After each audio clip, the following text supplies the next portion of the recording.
नमस्कार दोस्तों, आज की हम इस क्लास में आगे के भौतिक प्रदेशों की चर्चा करेंगे। हमने भारत के भौतिक प्रदेशों को देखा। भारत के भौतिक प्रदेशों में हमने हिमालय भौतिक प्रदेश का विस्तृत अध्ययन किया।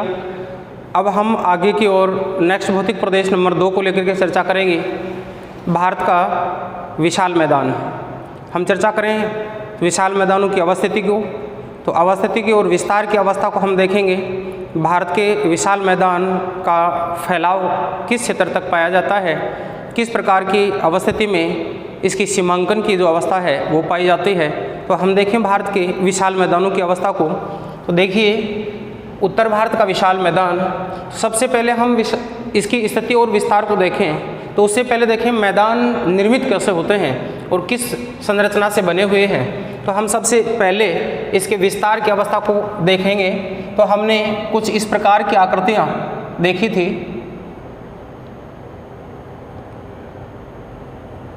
जान पा रहे होंगे,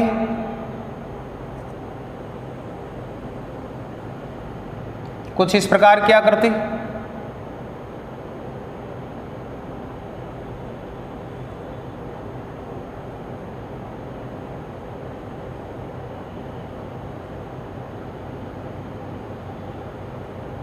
नेक्स्ट में हमने देखा था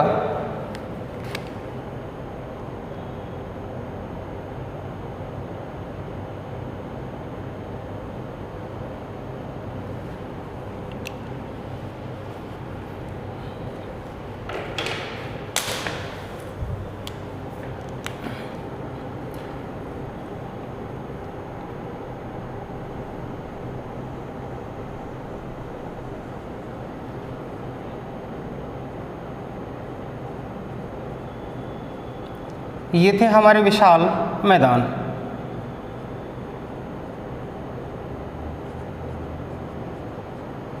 इन विशाल मैदानों की जो अवस्थिति है वो हमें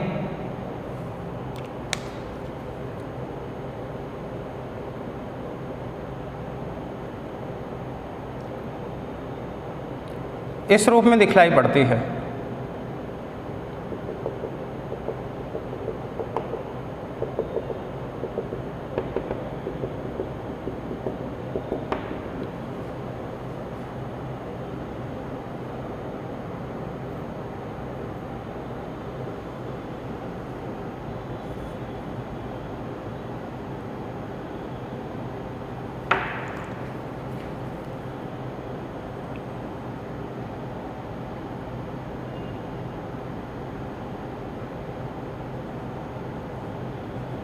अंततः डेल्टाओं के रूप में बंगाल की खाड़ी के साथ समाप्त हो जाते हैं।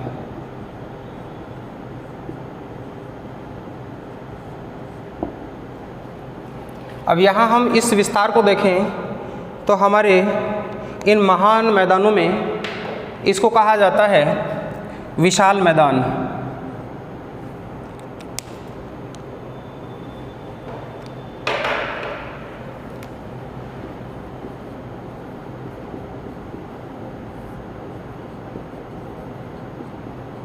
विशाल मैदान। तो सामान्य अवस्था में अगर हम जानें तो इनके जो विस्तार की जो अवस्था है वो हमें कुछ विभाजन के रूप में यहाँ इस रूप में अलग होती हुई नज़र आती है। अरावली पर्वत श्रृंखला और अरावली पर्वत श्रृंखला के समानांतर फैली हुई अन्य पर्वत श्रृंखलाएँ, उनमें विंध्याचल सतपुड़ा पहाड़ी श्रृंखलाएँ जो इसको पठारों से अलग करती है। ये था हमारा प्रायद्वीपीय पठार, इसको विशाल मैदान, इसको कहा ट्रांस हिमालय। और ये ट्रांस हिमालय की जो 3 पहाड़ियाँ थी, इनमें काराकोरम,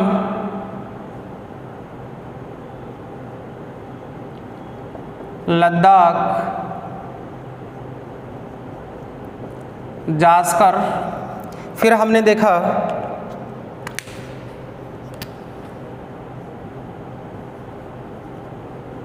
महान हिमालय, महान हिमालय के बाद हमने देखा मध्य हिमालय,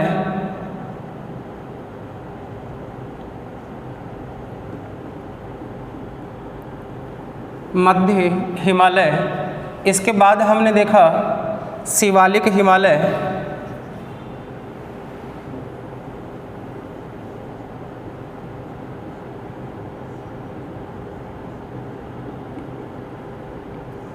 शिवालिक हिमालय के दक्षिण में आकर के मैदानों का विस्तार प्रारंभ होता है।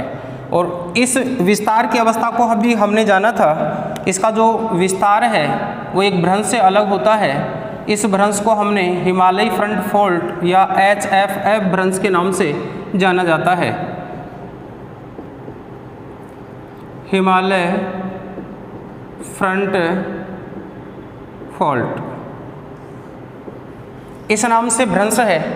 इस भ्रंश से मैदान व पर्वतीय भाग अलग होते हैं। उत्तर की ओर पर्वत तथा दक्षिण की ओर मैदान पाए जाते हैं। तो हमने हमारे विशाल मैदानों को कुछ इस प्रकार से व्यवस्थित करके देखा है, जिसमें हमारे पश्चिम क्षेत्र में पड़ने वाले मरुस्थलीय भाग का अंग, इसको कहा जाता है भारत का महान मरुस्थल, भारत का महान मरुस्थल। तो महान मरुस्थल भी मैदानों का अंग है। 3 नदी तंत्र के द्वारा बना हुआ जो प्रदेश है वो हमारे विशाल मैदानों में आता है। 3 नदियों में 3 नदियाँ जो हमारे मैदानों का निर्माण करती हैं, उनमें कुछ इस प्रकार से इनकी अवस्था पाई जाती है। पश्चिम में सिंधु नदी का मैदान,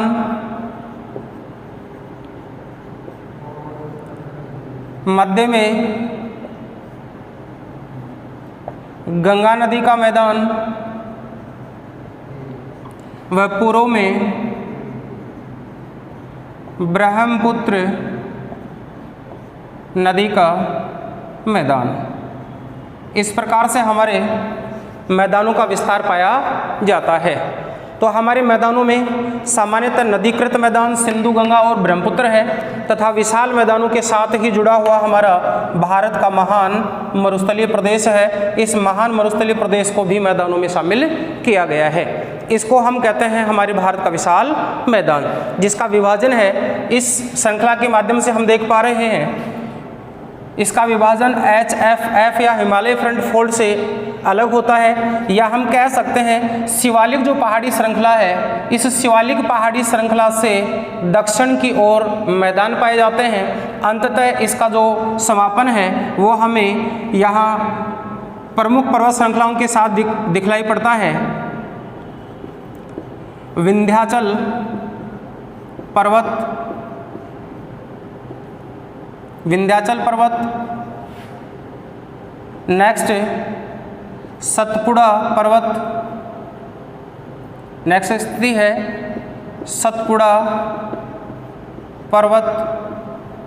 इससे अलग होती है। एक तरफ हमारी अरावली इसका विभाजन करती है। ये हमारे मैदानों की सीमाएं हैं। अंततः ये बंगाल की खाड़ी के मुहाने तक फैला हुआ है, और यहाँ गंगा नदी व ब्रह्मपुत्र नदी है वो संयुक्त योगदान के द्वारा मैदानों का निर्माण करती हुई डेल्टा का निर्माण करती हैं। ये है ब्रह्मपुत्र नदी। ब्रह्मपुत्र नदी इधर से बहकर के आने वाली जो नदी है इसको कहा जाता है गंगा नदी, और इधर से निकल करके चलने वाली जो नदी है इस नदी तंत्र को कहा जाता है रावी, सतलज और व्यास नदियाँ। तो इनके संयुक्त योगदान से बने मैदानों को हम सिंधु, गंगा व ब्रह्मपुत्र का मैदान कहते हैं। और भारत का विशाल मैदान जो हमारे मरुस्थल के रूप में जाना जाता है वो भी इसी का अंग पाया जाता है। तो सामान्य रूप से हमारे सामने निकल करके आती हैं अवस्थाएं।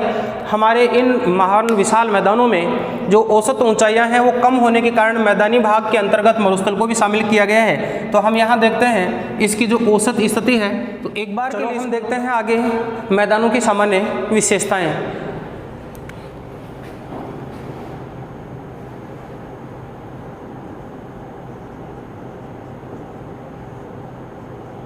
मैदानों की सामान्य विशेषताएं।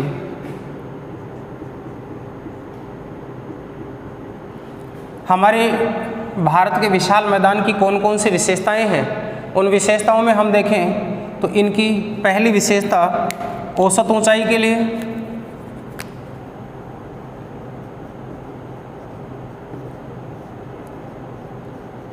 औसत ऊंचाई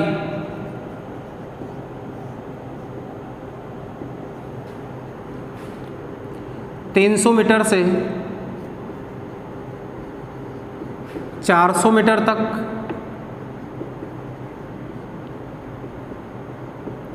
पाई जाती है। नेक्स्ट विशेषता में हम देखें तो इनकी चौड़ाई 150 किलोमीटर से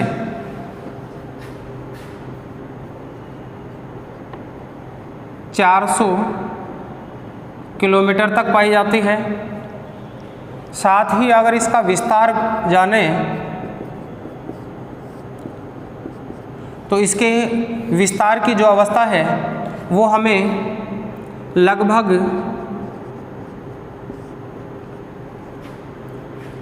3200 किलोमीटर तक पाई जाती है। हमारे भारत के विशाल मैदान हैं वो लगभग 3200 किलोमीटर लंबाई में फैले हुए हैं। साथ ही हम इनकी सामान्य चर्चा विशेषताओं को आगे बढ़ाते हुए देखें तो इनकी कम औसत ऊंचाई होने के कारण ही इनको मैदानी भागों में शामिल किया है। जैसा कि आप भारत के भौतिक प्रदेशों की सामान्य विशेषताओं के साथ हमने फर्स्ट जो क्लास शुरू की थी उसके साथ बताया था कि सामान्यतः औसत ऊंचाई के आधार पर इसके 3 भाग थे। वहाँ हमने देखा था मैदान, पठार व पर्वत। तो इस रूप में मैदान औसत ऊंचाई के रूप में पाई जाने वाली वह अवस्था है जिसकी समुद्र तल से ऊंचाई 300 से 400 मीटर के बीच पाई जाती है। हमारे इन मैदानों की औसत ऊंचाई भी लगभग 300 मीटर पाई जाती है। तो यहाँ एवरेज रूप में अगर पूछा जाए तो 300 मीटर और कहीं इनकी ऊंचाई 300 से 400 मीटर के बीच में पाई जाती है। नेक्स्ट विशेषता की चर्चा हम करें तो विशेषता में हम देख पा रहे हैं हमारे विशाल मैदानों का हमने नदी तंत्र द्वारा इसका निर्माण प्रक्रिया है वो देखी है कि हमारी सिंधु, गंगा व ब्रह्मपुत्र नदियों के जलोढ़ निक्षेप से इनका निर्माण हुआ है। शिवालिक हिमालय के दक्षिण से इनकी विस्तार की अवस्था पाई जाती है। साथ ही हमने देखा विंध्याचल पर्वत के उत्तर तक तथा अरावली के पश्चिम व पूर्व दोनों भागों में हमारे मैदानों का भाग पाया जाता है। अंततः इसका विस्तार पूर्व में बंगाल की खाड़ी तक दिखलाई पड़ता है। तो ये हमारी जो सीमाएँ थी उन सीमाओं के साथ देखा था। तो हम यहाँ इसकी विशेषता को सीमांकन भी करें तो इसकी जो सीमाएं हैं वो हमें कुछ पर्वत श्रृंखलाओं द्वारा निर्धारित होती हैं। तो हम सीमाओं को उत्तर में हिमालय निर्धारित करता है और हिमालय की भी चर्चा करें तो हिमालय का कौन सा भाग निर्धारित करता है ये भी इम्पोर्टेंट है। शिवालिक हिमालय के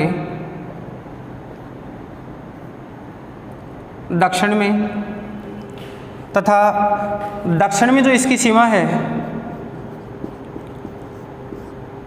दक्षिण में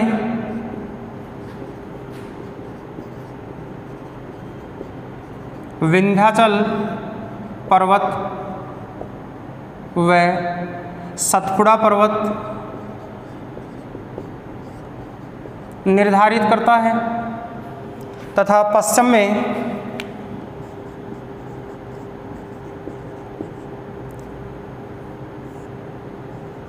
में इसकी सीमा है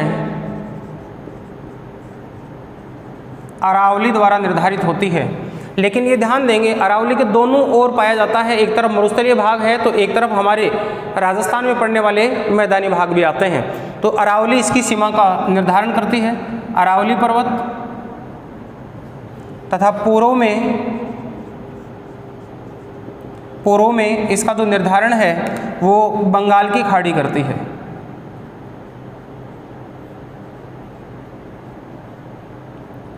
बंगाल की खाड़ी से निर्धारित होता है। तो यह हमारी सीमाओं की स्थिति है। हमारे विशाल मैदानों की जो सीमाएं हैं वो चारों तरफ कुछ प्राकृतिक रूप से निर्धारित हैं। उत्तर में विशाल हिमालय पर्वतीय प्रदेश, जिसका दक्षिणी जो हिमालय वाला भाग है, जिसको शिवालिक हिमालय की श्रेणी कहा जाता है, उसके दक्षिणी भाग के साथ दिखलाई पड़ता है। दक्षिण में इसके विस्तार की अवस्था विंध्याचल पर्वत व सतपुड़ा की पहाड़ी श्रृंखलाओं के साथ दिखलाई पड़ती है। पश्चिम में अरावली पर्वत श्रृंखला व पूर्व में बंगाल की खाड़ी के साथ निर्धारित होता है। अब यहाँ एक स्थिति आती है, हमने एक स्थिति को यहाँ देखा भी था हमारे शिवालिक पहाड़ी श्रृंखलाओं के साथ। ये शिवालिक पहाड़ी श्रृंखला थी, इसके दक्षिण में एक भ्रंश था। इस भ्रंश को हमने कहा था HFF, बार बार आ रहा है, इम्पोर्टेंट है। और विगत फर्स्ट ग्रेड के एग्ज़ाम में ये प्रश्न पूछा जा चुका है। 2015 का जो फर्स्ट ग्रेड का एग्ज़ाम था उसमें प्रश्न पूछा गया था विशाल मैदानों को कौन सा भ्रंश अलग करता है, लेकिन वहाँ HFF भ्रंश नहीं था। तो हम इन भ्रंशों के साथ में देखें किस भ्रंश से किस भ्रंश के मध्य विशाल मैदान पाए जाते हैं। तो उत्तर में हमारे HFF भ्रंश यानी हिमालय फ्रंट फोल्ड के रूप में शिवालिक श्रृंखला के दक्षिण में शिवालिक पर्वत श्रृंखला जो हिमालय का भाग है, इसके दक्षिण में पाए जाने वाले भ्रंश को कहते हैं हम HFF भ्रंश। फिर इसके नीचे हमने देखे थे विशाल मैदान, ये मैदानों की स्थिति थी। और इन मैदानों के दक्षिण में पुनः एक भ्रंश पाया जाता है जिसका सीमांकन इन्हीं पहाड़ी श्रृंखलाओं के साथ होता है, विंध्याचल, सतपुड़ा व अरावली। तो यहाँ लॉजिकली प्रश्न हमारे भ्रंश को लेकर के ज़्यादा महत्वपूर्ण है, जो मैदानों के साथ सीमांकन होता है। तो इस भ्रंश को कहा जाता है जिसके हमारे हिमालय के साथ अवस्था पाई जाती है, वह अरावली से इसका सीमांकन होता है। यानी इस भ्रंश की जो अवस्था है वो शिवालिक की श्रेणियों से मैदानों के साथ तथा यहाँ विंध्याचल पर्वत श्रृंखला के साथ अलग होता है। तो यहाँ हम देखें तो ये विंध्याचल पर्वत श्रृंखला है,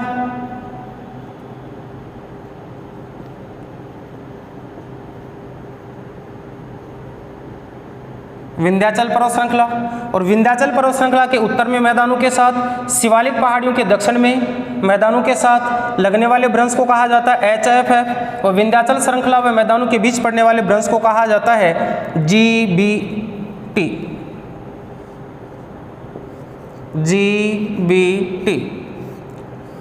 ग्रांड बाउंड्री थ्रस्ट के नाम से जाना जाता है, ग्रांड बाउंड्री थ्रस्ट के नाम से जाना जाता है।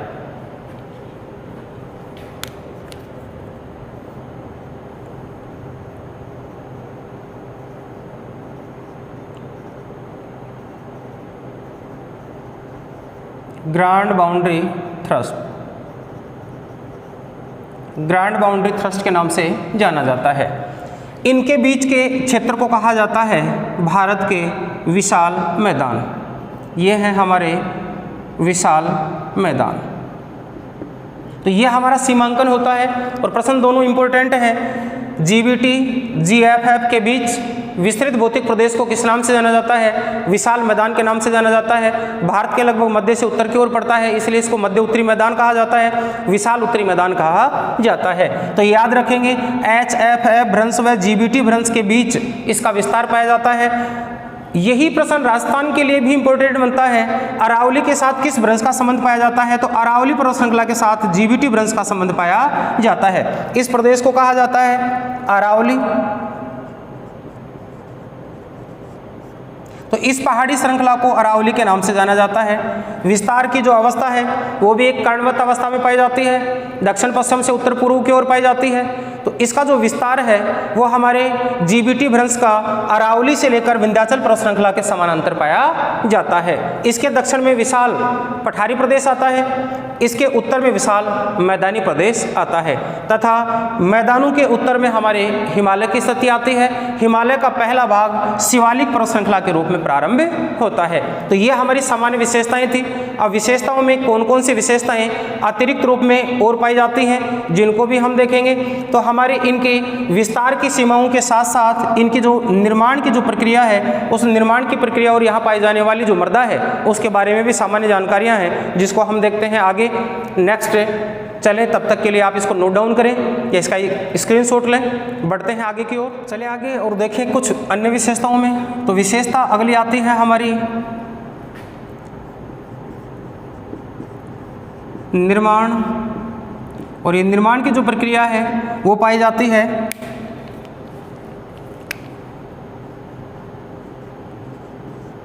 नदी निक्षेप से, नदियों के निक्षेप से पाई जाती है। और यही निर्माण की प्रक्रिया में नदी निक्षेप के संदर्भ में पूछ लिया जाता है नदियों द्वारा लाए गए अवसाद पदार्थ, नदियों द्वारा लाए गए अवसाद पदार्थ को कहा जाता है जलोढ़। तो जलोढ़ मृदा से बने हुए हैं। यही हमने इस निर्माण की प्रक्रिया में एक अवस्था और देखी है, और ये पाई जाती है मरुस्थल के रूप में। और जो मरुस्थल की जो अवस्था है उसके संदर्भ में अगर हम चर्चा करें तो ये हमें बलुई मृदा के रूप में दिखलाई पड़ती है, बलुई मृदा। लेकिन आपको ध्यान रखना है, जब भी हमारे विशाल मैदानों की चर्चा हो तो हमारे इन विशाल मैदानों में जलोढ़ मृदा का निक्षेप पाया जाता है। इन विशाल नदी तंत्र द्वारा इसका निर्माण हुआ है। सिंधु, गंगा व ब्रह्मपुत्र नदियाँ इसका निर्माण करती हैं, इसलिए यहाँ जलोढ़ मृदा पाई जाती है। अब इसकी कुछ अन्य सामान्य विशेषताओं के अतिरिक्त इस विशाल मैदान की कुछ मुख्य विशेषताएं और पाई जाती हैं। उन मुख्य विशेषताओं में भी हम चर्चा करेंगे। तो उन मुख्य विशेषताओं में कौन कौन सी विशेषताएं हैं, यहाँ तक की जानकारी को आप समझ पाए होंगे। नोट डाउन करें और आगे चलते हैं हम मुख्य विशेषताओं में, मैदानों की मुख्य विशेषताएं। चलिए दोस्तों, देखते हैं हम भारत के विशाल मैदानों की मुख्य विशेषताएं। एग्जाम के पॉइंट ऑफ व्यू से यहाँ कुछ क्वेश्चन इंपॉर्टेंट तथ्यों के रूप में निकल करके आएंगे। देखिए, हम मुख्य विशेषताओं में पहली विशेषता अगर इसकी देखें तो पहली विशेषता इसकी दिखलाई पड़ती है, यहाँ सर्वाधिक उपजाऊ है। ये भौतिक प्रदेश है, ये सर्वाधिक उपजाऊ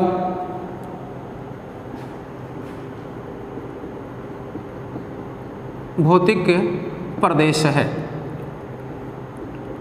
और संदर्भ आता है क्यों सर्वाधिक उपजाऊ है, इसका रीजन होता है, हमने देखा था यहाँ जलोढ़ निक्षेप पाए जाते हैं या जलोढ़ मृदा पाई जाती है। जलोढ़ मृदा के कारण सर्वाधिक उपजाऊ है। और यहीं से मृदा पर भी प्रश्न कर लिया जाता है, जलोढ़ मृदा विश्व की सर्वाधिक उपजाऊ मृदा है। विश्व की सर्वाधिक उपजाऊ मृदा मानी जाती है।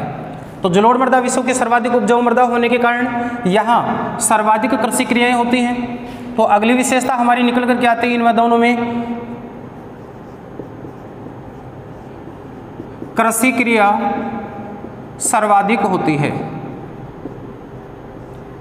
सर्वाधिक होती है, कृषि क्रिया सर्वाधिक होती है। नेक्स्ट विशेषता के साथ हम देखें कृषि क्रिया होती है, तो यहाँ कृषि को लेकर के प्रश्न कर लिया जाता है। कृषि क्रिया सर्वाधिक होती है, तो कृषि किस प्रकार की होती है, तो यहाँ मुख्य रूप से खाद्यान्न कृषि होती है, खाद्यान्न कृषि होती है। इसके अतिरिक्त अगर कृषि होती है तो कृषि होती है व्यापारिक कृषि, व्यापारिक कृषि। ध्यान दें, यहाँ हमारी कृषि को लेकर के भी दो इंपॉर्टेंट प्रश्न हैं। खाद्यान्न कृषि के अंतर्गत कौन सी कृषि बोई जाती है, तो खाद्यान्न कृषि के अंतर्गत सर्वाधिक चावल व गेहूं बोए जाते हैं, चावल व गेहूं की कृषि की जाती है। और व्यापारिक कृषि के अंतर्गत हम यहाँ देखते हैं तो इन्हीं मैदानी प्रदेशों में जूट, गन्ना व आलू की कृषि होती है। ध्यान से देखें, चावल का सर्वाधिक उत्पादन करने वाला राज्य पश्चिमी बंगाल है, मैदानी प्रदेश में आता है। गेहूं का सर्वाधिक उत्पादन करने वाला उत्तर प्रदेश है, मैदानी प्रदेश में आता है। जूट का सर्वाधिक उत्पादन करने वाला पश्चिमी बंगाल है, मैदानी प्रदेश में आता है। गन्ना उत्पादन क्षेत्र सर्वाधिक उत्तर प्रदेश का है, इसी क्षेत्र में आता है। आलू का सर्वाधिक उत्पादन भी उत्तर प्रदेश राज्य करता है। इस प्रकार से हम देखें तो मैदानी भागों में मुख्य रूप से कृषि का उत्पादन होता है। इसमें खाद्यान्न कृषि व व्यापारी कृषि के रूप में सर्वाधिक की जाती है। मूल रूप से खाद्यान्न कृषि का सर्वाधिक योगदान मैदानी प्रदेशों के द्वारा होता है। नेक्स्ट विशेषता में हम देखें तो इस प्रदेश की अगली विशेषता मानी जाती है, यहाँ नित्यवाही नदियों के कारण से जलापूर्ति पाई जाती है। जलापूर्ति,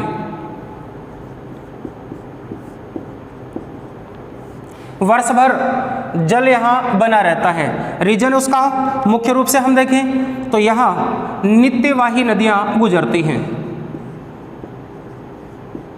नित्यवाही नदियों का अपवाह क्षेत्र, नित्यवाही नदियों का अपवाह क्षेत्र है।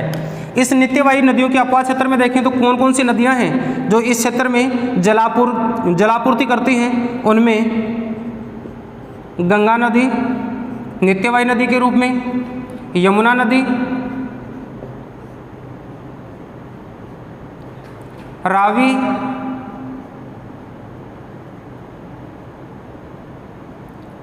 सतलज नदी या सतलुज नदी, व्यास नदी,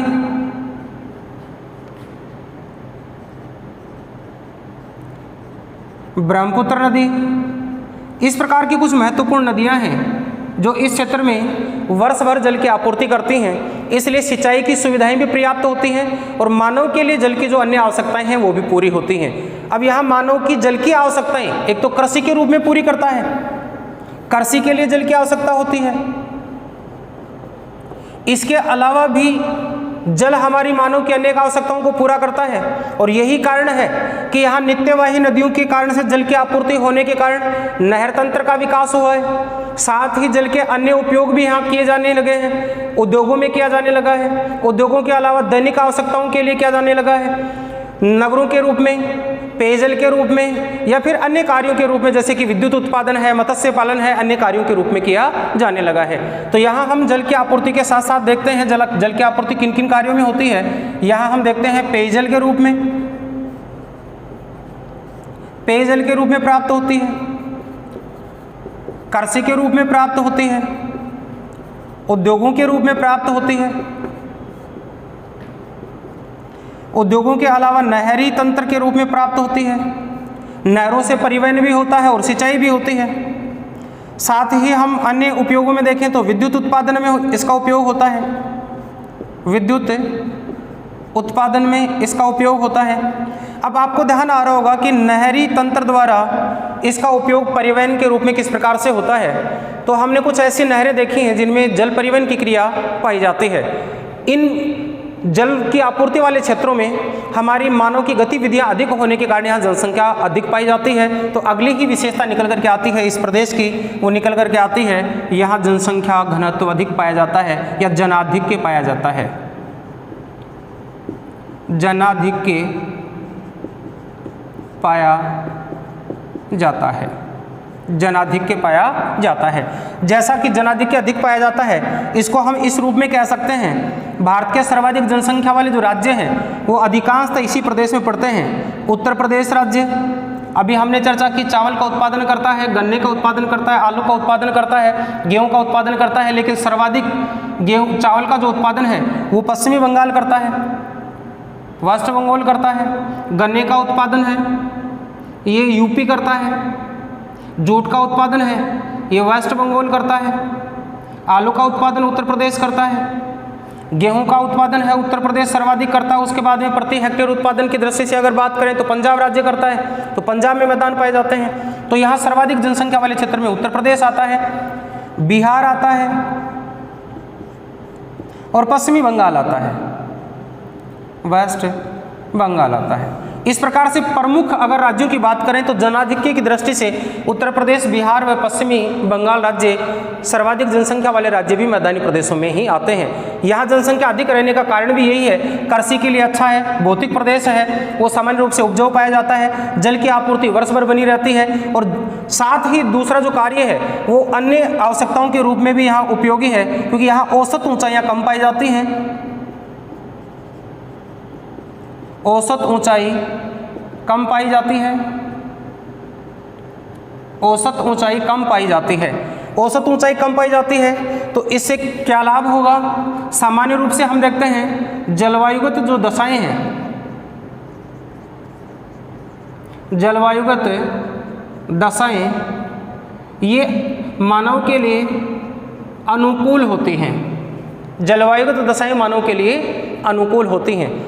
जिस प्रकार से अधिक पहाड़ी ऊंचाई क्षेत्रों में जाएं तो मानव के लिए जलवायु दशाएं बदल जाती हैं, और अधिक ऊंचाई वाले क्षेत्रों पर मानव का निवास कम पाया जाता है। तो समतल भागों पर जनसंख्या सर्वाधिक निवास करती है, तटवर्तीय क्षेत्रों पर भी जनसंख्या ज़्यादा निवास करती है, क्योंकि अनुकूल जलवायु पाई जाती है। तो मैदानी प्रदेश अनुकूल जलवायु के कारण, औसत ऊंचाई की स्थिति होने के कारण ही जन बसाव के लिए अच्छे माने जाते हैं, या मानव बसाव अधिक पाया जाता है। इस प्रकार से हम देखें तो यह हमारे मैदानी प्रदेशों की सामान्य जो विशेषताएं हैं ये निकल करके आती हैं। तो इन मैदानी प्रदेशों में हम देखें तो भारत के विशाल मैदानों के अंतर्गत कौन कौन से राज्य आते हैं, इनकी चर्चा हम करते हैं। देखिए, राज्यों की बात करें तो राज्यों की स्थिति इस प्रदेश में पंजाब, हरियाणा,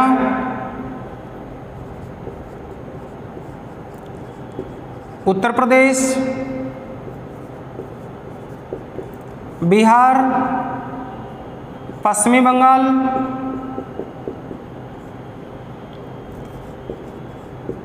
पूर्वी राजस्थान, ये तो मुख्य रूप से जलोढ़ मृदा वाले क्षेत्र के भाग हैं। साथ ही पश्चिमी जो राजस्थान है उसका मरुस्थलीय प्रदेश भी इसी का अंग माना जाता है। तो इसको हम नोट के रूप में लिख सकते हैं, पश्चिमी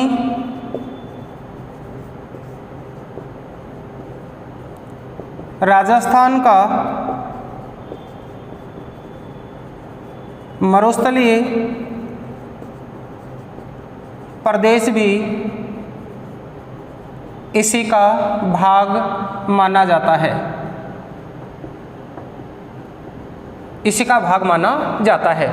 लेकिन अगर हम एक राज्य की ओर बात करें, वही हमारे एग्जाम की दृष्टि से इम्पोर्टेंट बनता है।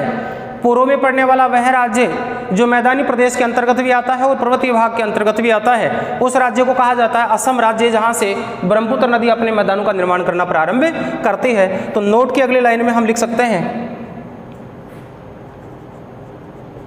असम राज्य में ब्रह्मपुत्र नदी मैदानों का निर्माण करती है, मैदानों का निर्माण करती है। इस प्रकार से हमारे मैदानों का विस्तार पाया जाता है। अब हम मैदानों के प्रकार और विभाजन को देखेंगे। मैदान कितने भागों में है, मैदानों को पूर्व से पश्चिम की ओर तथा उत्तर से दक्षिण की ओर किन भागों में विभाजित किया गया है, तब तक के लिए एक बार इसको नोट डाउन करें या इसका स्क्रीनशॉट लें और बढ़ें आगे की ओर। चलिए साथियों, देखते हैं आगे हम मैदानों के विभाजन को। तो मैदानों का विभाजन पूर्व से पश्चिम और उत्तर से दक्षिण की ओर दो भागों में किया गया है। तो सबसे पहले हम देखें विशाल मैदानों का विभाजन।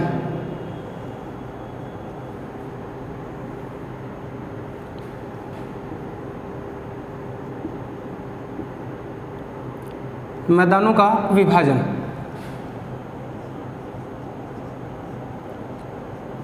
उत्तर से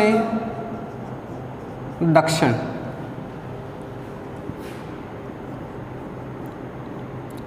पूर्व से पश्चिम, पूर्व से पश्चिम। तो इस प्रकार से हम उत्तर से दक्षिण की ओर देखें तो इनको मूलतः निम्न नामों से जाना जाता है।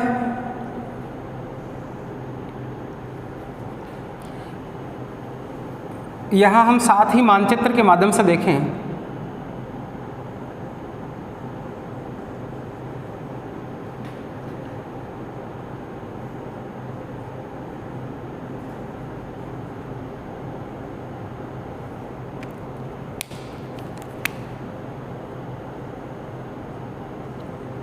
पहाड़ों से निकलने वाली नदियाँ। तो पहाड़ी क्षेत्रों से निकलने वाली जो नदियाँ हैं वो इस प्रकार से आगे की ओर जाती हैं, जो उत्तर से दक्षिण की ओर आगे बढ़ती हैं। तो इस भाग को हमने देखा था शिवालिक श्रेणी के दक्षिण की ओर मैदानों का विस्तार था।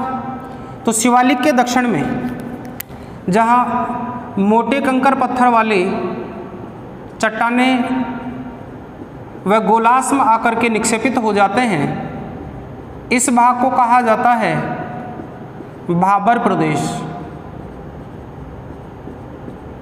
शिवालिक की तलहटी में भाबर प्रदेश,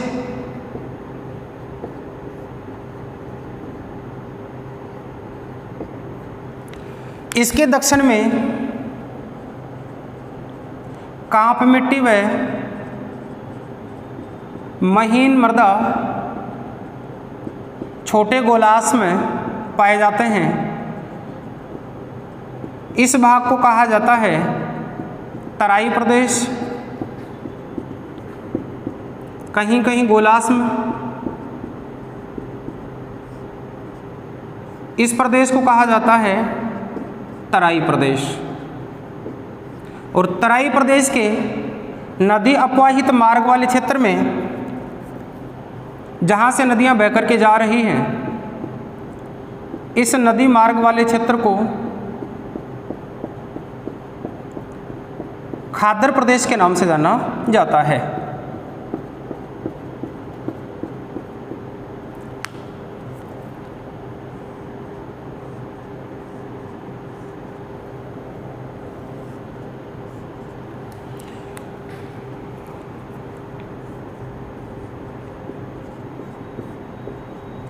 खादर प्रदेश, इससे दूर दक्षिण में खादर प्रदेश से दूर जब नदियाँ कभी बाढ़ की अवस्था में अपने जलोढ़ निक्षेपों को नदी के तटबंधों से दूर ले जाकर के जमा कर देती हैं, इस भाग को कहा जाता है बांगर प्रदेश।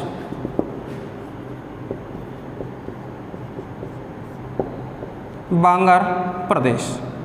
तो ये थी हमारी उत्तर से दक्षिण की ओर अवस्था।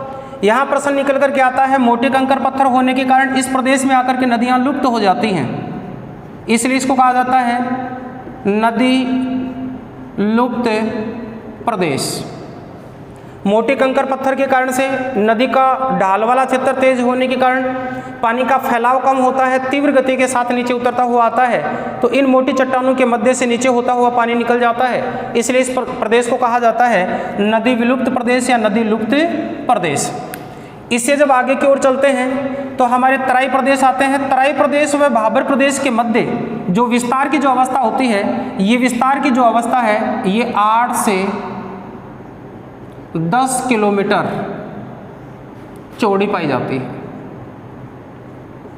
अर्थात हमारे भारत के विशाल मैदानों में भाबर प्रदेश जो हिमालय की तलहटी में शिवालिक पहाड़ी के दक्षिणी भाग में समानांतर पाए जाते हैं, 8 से 10 किलोमीटर चौड़े कहलाते हैं भाबर प्रदेश।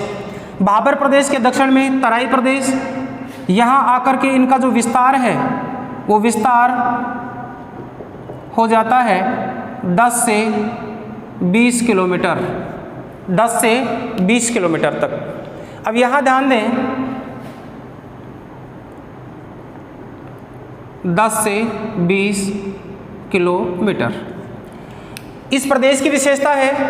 तराई प्रदेश में यहाँ आकर के वर्षा ज़्यादा तथा वर्षा के साथ नित्यवाही नदियों का जल वर्ष भर आता रहता है। तो इस प्रदेश में कुछ वनस्पति की सघनता आ जाती है और इस वनस्पति के साथ में छोटी छोटी घास फूस भी खड़ी रहती है, तो ये भाग दलदली बन जाता है। इस दलदली भाग को या वनस्पति आवरण वाले क्षेत्र को वनस्पति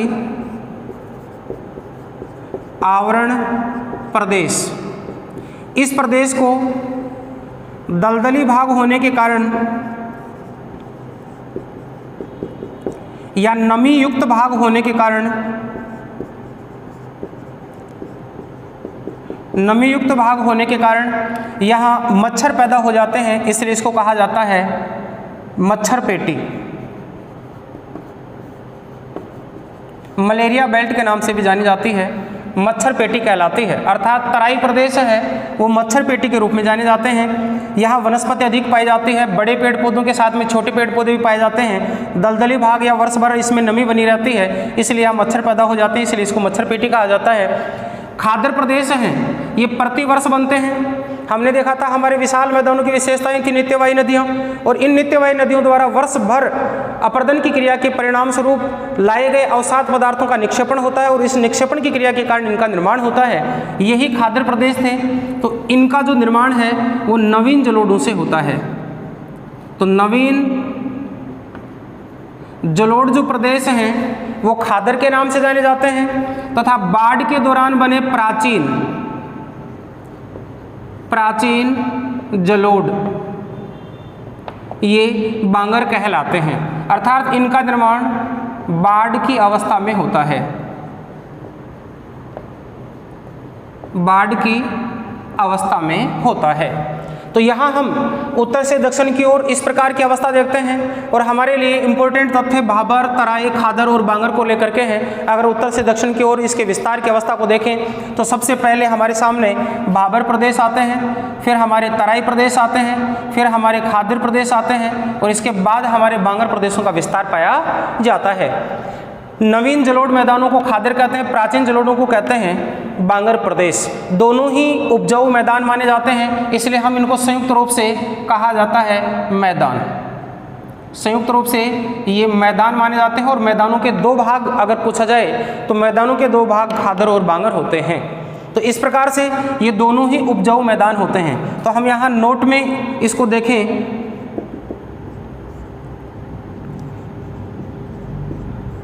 खादर व बांगर मैदान उपजाऊ मैदान होते हैं, उपजाऊ मैदान होते हैं। यहाँ तक की जानकारी आपके समझ में आई होगी। नेक्स्ट की चर्चा हम पूर्व से पश्चिम या पश्चिम से पूर्व की ओर मैदानों का विस्तार हम देखेंगे।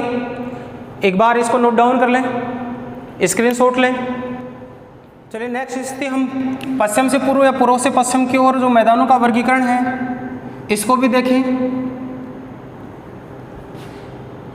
पश्चिम में भारत का विशाल मरुस्थल, जिसको कहा जाता है महान मरुस्थल।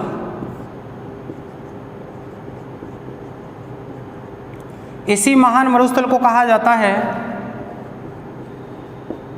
थार मरुस्थल। नेक्स्ट अगर मैदान की बात करें तो आता है हमारा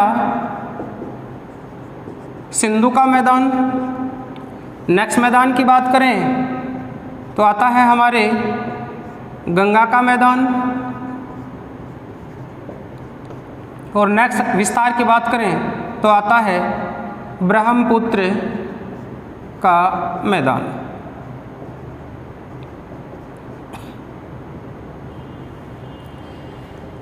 इस प्रकार से हमारे पश्चिम से पूर्व की ओर या पूर्व से पश्चिम की ओर विशाल मैदान आते हैं। अब देखिए इनमें वन बाय वन। विशाल मैदान के संदर्भ में हमने देखा था थार का मरुस्थल, इसकी उत्पत्ति का कारण भी हमने जाना था। जब हमारा भारत का विशाल पर्वतीय प्रदेश से हिमालय उत्पन्न हुआ था उस समय इसके विस्तार के साथ इसी युग में टर्सरी काल में ही थार का मरुस्थल बना था। थार का मरुस्थल उस समय प्राचीन समय में हमें टेथिस सागर के अवशेष के रूप में दिखाई दिया। टेथिस सागर का अवसाद भाग, अर्थात यहाँ कोई जलीय भाग हुआ करता था जिसके प्रमाण अपने को यहाँ इस क्षेत्र में पाए जाने वाले खारी झीलें या नमकीन झीलें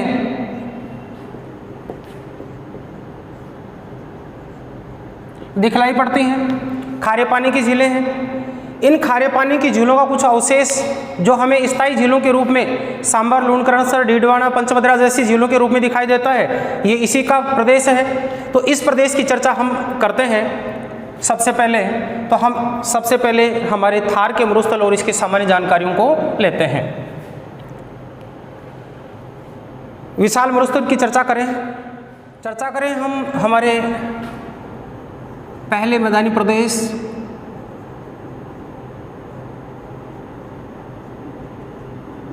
थार मरुस्थल ओब्लिक महान मरुस्थल। थार मरुस्थल व महान मरुस्थल, इसके संदर्भ में हम कुछ सामान्य जो विशेषताएं हैं उनकी चर्चा करते हैं। मरुस्थल की सामान्य विशेषताएं जो थार मरुस्थल में अपने को दिखलाई पड़ती हैं, उन विशेषताओं में सबसे पहली विशेषता आती है इसकी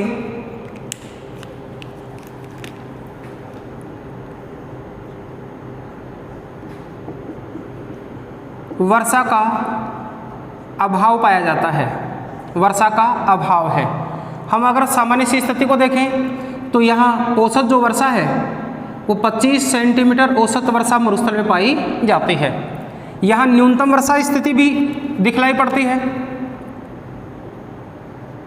5 सेंटीमीटर से कम वर्षा भी होती है। और इसका संबंध हम राजस्थान के जैसलमेर जिले से देखते हैं। यहाँ हम इसकी अधिकतम जो वर्षा क्षेत्र है वो 50 सेंटीमीटर है, औसत वर्षा मरुस्थल के रूप में देखते हैं तो हमें प्राप्त होती है 20 से 25 सेंटीमीटर वर्षा। तो यहाँ वर्षा का अभाव पाया जाता है, यानी वार्षिक वर्षा हमें 25 सेंटीमीटर वर्षा के रूप में दिखलाई पड़ती है। नेक्स्ट स्थिति आती है विशेषता नंबर 2,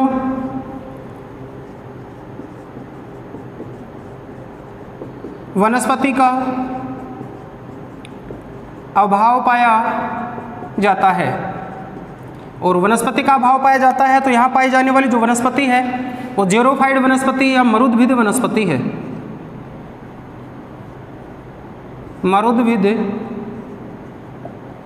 वनस्पति का विस्तार पाया जाता है। नेक्स्ट अगर हम विशेषता देखें तो इस क्षेत्र में तापांतर अधिक होता है।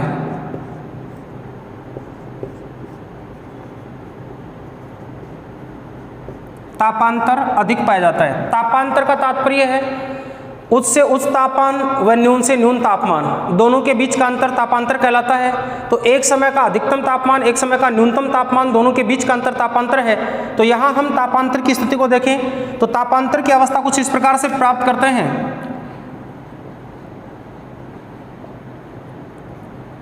शीतकाल में जो तापमान है वो इस क्षेत्र में -4 डिग्री सेंटीग्रेड तक पाया जाता है। वहीं हम ग्रीष्मकाल की बात करें तो ग्रीष्मकाल का जो तापमान है वो हमें 48 डिग्री सेंटीग्रेड से अधिक दिखलाई पड़ता है। इस प्रकार से इसकी सामान्य रूप से विशेषताएं सामने आती हैं। अगली विशेषता की चर्चा करें तो यहाँ स्तूप पाए जाते हैं।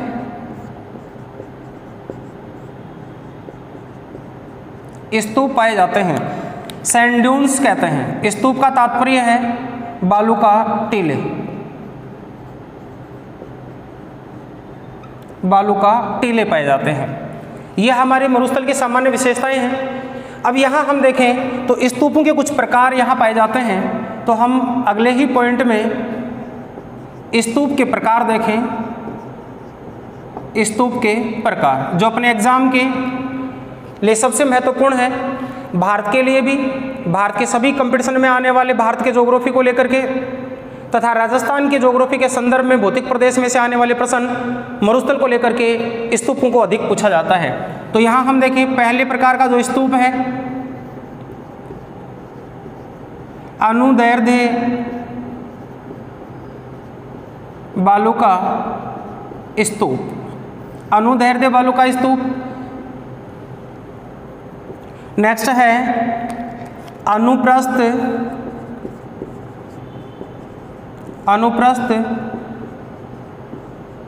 बालू का स्तूप। नेक्स्ट है बरखान। नेक्स्ट है ताराकार स्तूप। नेक्स्ट है पैराबोलिक व सीप।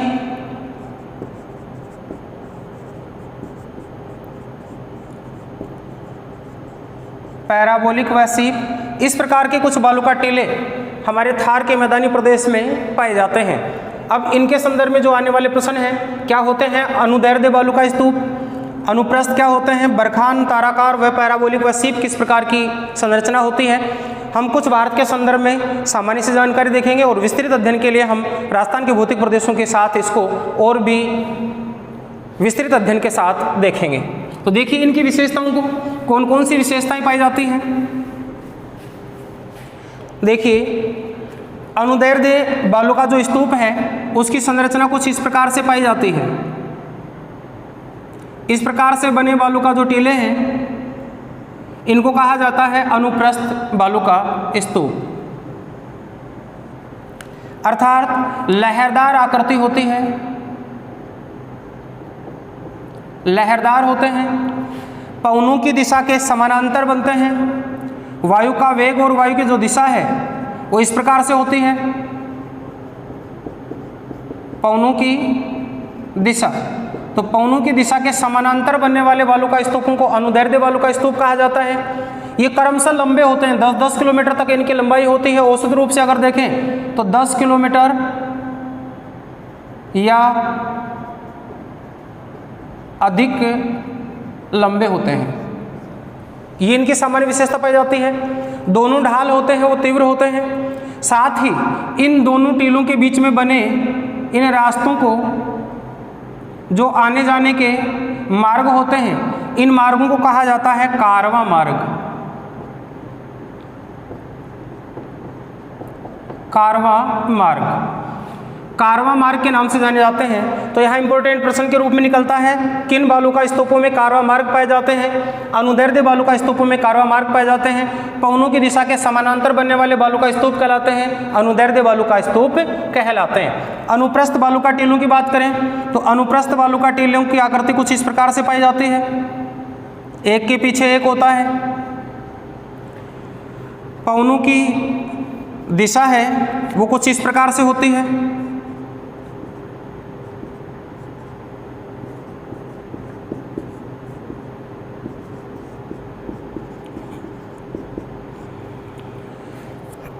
पवनों की दिशा, तो पवनों की दिशा के समकोण पर बनने वाली आकृति है,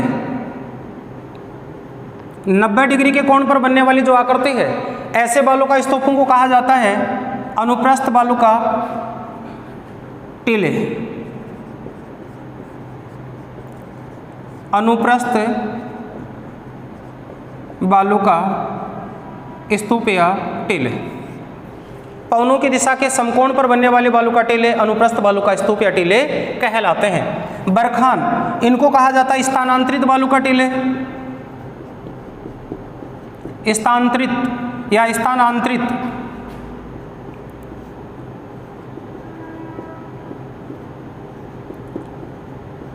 स्थानांतरित बालू का टीले, या इन्हीं को कहा जाता है गतिशील बालू का टीले। साथ ही इनका अन्य नाम भी आता है, इन्हीं को कहा जाता है अर्ध चंद्राकार बालू का टीले। तो ये बरखान होते हैं। बरखान की आकृति किस प्रकार की होती है, यहां ध्यान देंगे। इस प्रकार से कोई बालू का टीला होता है, पवन जब इस प्रकार से आकर के इससे टकराती है, हवा के साथ ऊपर उठ जाती है। दबाव जब सामने वाले भाग पर पवन मुखी ढाल पर हवा टकराती है, हवा सीधी ऊपर जाती है, ऊपर जाकर के वापस नीचे की ओर उतरती है। इस समय ये यहाँ से कटाव करती है और अपर्दन करती हुई इस भाग को हटा देती है और ये भाग आगे वाले भाग पर जाकर के जमाव हो जाता है। इस प्रकार के बने अर्धचंद्र भाग को अर्धचंद्राकार बालू का स्तूप कहा जाता है। तो ये अर्धचंद्र बनता है, इसलिए अर्धचंद्र के कारण ही इसको अर्धचंद्राकार बालू का स्तूप कहा जाता है। ये होती है पवनों की दिशा।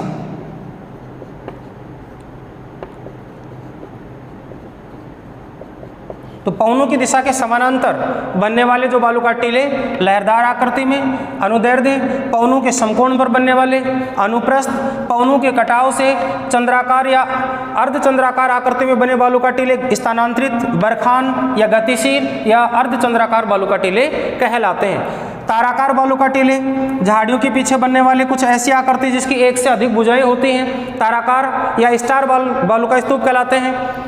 इसी प्रकार के पैराबोलिक और सी प्रकार की आकृतियाँ पाई जाती हैं। जब पैराबोलिक बालू का टीला होता है, दो भुजाओं वाला, दो सिंग वाला होता है, एक भुजा गायब होते ही वो सीप आकृति का बालू का स्तूप दिखना प्रारंभ हो जाता है या उसकी अगली अवस्था सीप बालू का स्तूप बन जाती है। तो ये थे हमारे महान मरुस्थल के मैदानी प्रदेशों की स्थिति। अब आगे चलते हैं हम नदीकृत मैदानों में और 1 बाय 1 हम एक साथ देखेंगे।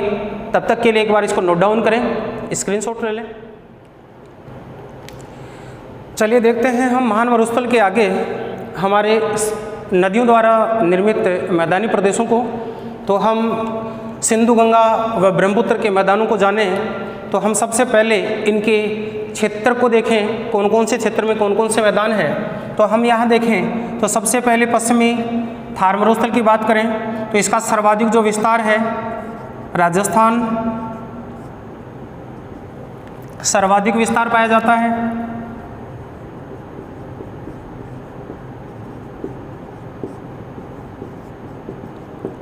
सर्वाधिक विस्तार राजस्थान में पाया जाता है।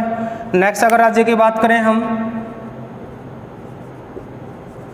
पंजाब, नेक्स्ट राज्य की बात करें हरियाणा तथा राजस्थान के दक्षिण में हम चर्चा करें तो गुजरात राज्य में इसका कच्छ क्षेत्र में विस्तार पाया जाता है। तो इन 4 राज्यों में हमारे मैदानी प्रदेश पश्चिमी थार के मरुस्थल का विस्तार पाया जाता है। सिंधु के मैदानों की बात करें तो सिंधु के मैदान पंजाब, हरियाणा के मैदान हैं। मुख्य रूप से सर्वाधिक की बात करें तो सर्वाधिक पंजाब में है, सर्वाधिक जो विस्तार है पंजाब में है। गंगा के मैदानों की बात करें तो गंगा के मैदान उत्तर प्रदेश राज्य में आते हैं। गंगा के मैदानों का जो विस्तार है दिल्ली केंद्र शासित प्रदेश के अंतर्गत आता है। इसी का विस्तार बिहार राज्य में आता है।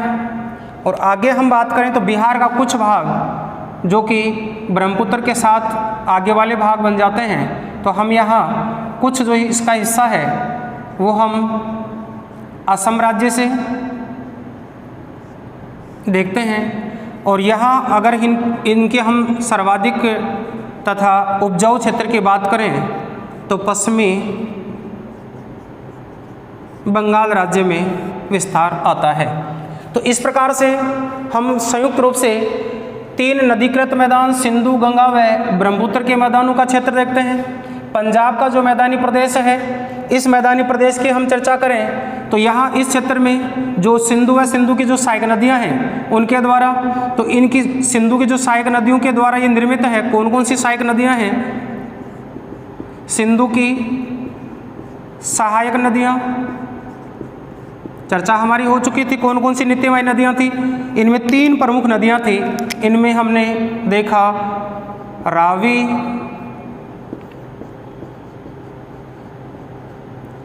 सतलुज या सतलज और व्यास। इन नदियों का अपवाही क्षेत्र इसमें शामिल है। इसमें प्रमुख रूप से स्वयं गंगा नदी है। गंगा के साथ इसकी सहायक नदी यमुना है। यमुना की सहायक नदी जो राजस्थान से बहकर के निकलती है, जो राजस्थान के मैदानी प्रदेश इसके अंग हैं, चंबल नदी इसका अंग है, तथा ब्रह्मपुत्र और ब्रह्मपुत्र की सहायक नदियों द्वारा इसका निर्माण हुआ है। सहायक नदियों द्वारा बना है। तो हम ब्रह्मपुत्र और ब्रह्मपुत्र की जो सहायक नदियां हैं उनके मैदानों की चर्चा करें। सामान्य रूप से इन मैदानों की एक विशेषता कॉमन रूप से पाई जाती है, यहाँ जलोढ़ मृदा का विस्तार पाया जाता है। तो जलोढ़ मृदा में उपयोगी रूप से देखें तो हमारे लिए कुछ लाभदायक स्थितियां बनती हैं। उन लाभदायक स्थितियों की चर्चा करें तो क्या क्या लाभ हमारे लिए हैं। तो कृषि का लाभ, संयुक्त रूप से सभी प्रकार की मैदानी प्रदेश जो हमारे नदीकृत मैदान हैं उनकी पहली विशेषता है, जो हमने विशेषताओं के साथ देख लिया, जो हमारी तीनों नदी तंत्रों में बनती है, कृषि के लिए उपयोगी हैं,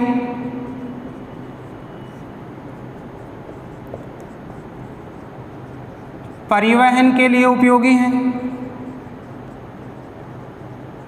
परिवहन के लिए उपयोगी हैं। साथ ही हम देखें तो इसका जो विस्तार है वो हमें विस्तृत डेल्टा के रूप में भी दिखलाई पड़ता है। विस्तृत डेल्टा, विस्तृत डेल्टा।